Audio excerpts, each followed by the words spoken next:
Tabia hii ukiidharau inaweza ikakuangusha. Historia inaonyesha imeshawaangusha watu wengi sana, tena watu ambao walikuwa na nguvu kubwa sana.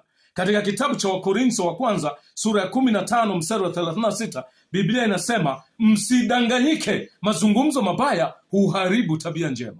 Mazungumzo mabaya ni jambo ambalo lina uwezekano mkubwa wa kuharibu tabia njema ya mtu wa Mungu.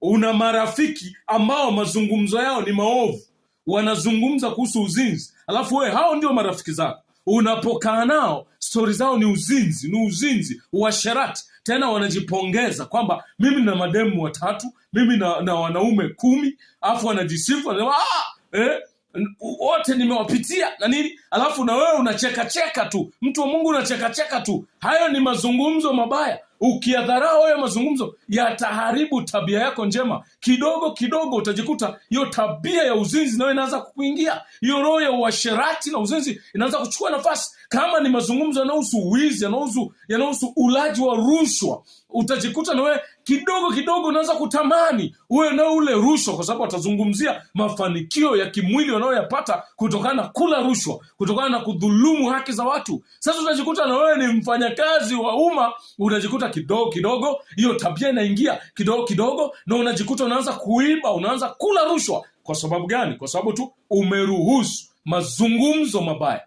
yanayotokana na marafiki wabaya yaiharibu tabia yako njema. Achana na marafiki wabaya. Wenye mazungumzo mabaya wanaweza kuharibu tabia yako njema. Mazungumzo mabaya huharibu tabia njema. Like, share, follow. Alafu kule